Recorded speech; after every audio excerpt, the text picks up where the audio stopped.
एक छोटे से गांव में भानु नामक एक गेहूं व्यापारी रहता था।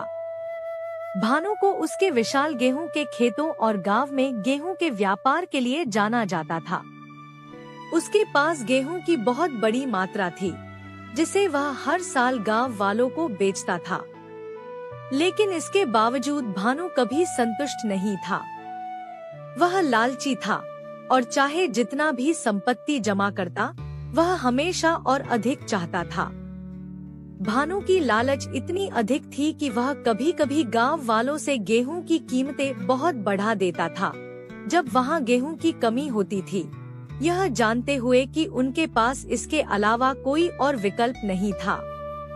एक साल गांव में सूखा पड़ गया। खेत सूख गए और गेहूं की उपज बहुत कम हो गई।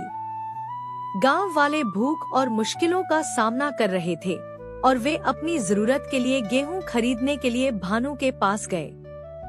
लालची व्यापारी ने इस मौके को अपने मुनाफे को और बढ़ाने का अवसर माना और गेहूं की कीमतें बहुत अधिक बढ़ा दी, यह जानते हुए कि गांव वालों के पास इसे खरीदने के अलावा कोई और विकल्प नहीं था। गांव वाले मजबूर हो गए और गेहूं खरीदते रहे, लेकिन दिल में भानु की लालच पर गुस्से होते रहे। एक दिन गांव का एक लड़का अरविंद भानु की दुकान पर आया। उसका परिवार गरीब था और वे मुश्किल से जितनी गेहूं की जरूरत थी, उतनी ही खरीद सकते थे। अरविंद, जिसने भानु की लालच के बारे में सुना था, ने भानु से मदद मांगी। उसने विनम्रता से कहा, साहब, हमारे परिवार को गेहूं की बहुत जरूरत है। कृपया अगर आप कर सकें तो हमें कम कीमत पर गेहूं दे, ताकि हम जीवित रह सकें। भानु, जो अपने दुकान में बैठा हुआ सिक्के गिन रहा था, लड़के को देखा। उसने इसे और अधिक मुनाफा कमाने का अवसर माना और कहा, मैं तुम्हें गेहूं दे सकता हूं, लेकिन तुम्हें पूरी कीमत चुकानी होगी, वरना तुम्हें कुछ नहीं मिलेगा। अरविंद एक पल के लिए चुप रहा।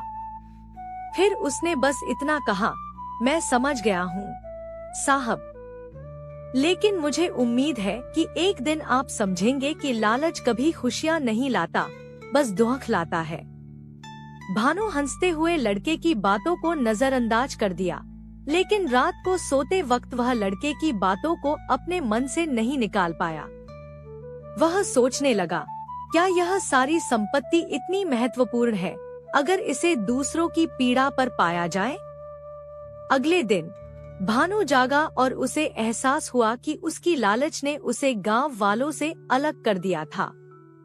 उसे शर्मिंदगी महसूस हुई कि उसकी क्रिया ने गांव वालों को दुख पहुंचाया। उसने तय किया कि अब वह गेहूं की कीमतें कम करेगा और जरूरतमंदों को मुफ्त गेहूं देगा। उस दिन के बाद भानु एक बेहतर व्यापारी बन गया। वह अब भी अच्छा मुनाफा कमाता था, लेकिन अब वह गांव वालों की मुसीबत का फायदा नहीं उठाता था। उसने यह सीखा कि असली संपत्ति लालच से नहीं, बल्कि दूसरों की मदद करने और ईमानदारी से जीने से मिलती है। नैतिक शिक्षा, लालच अस्थायी लाभ दे सकता है, लेकिन दया और सहानुभूति स्थायी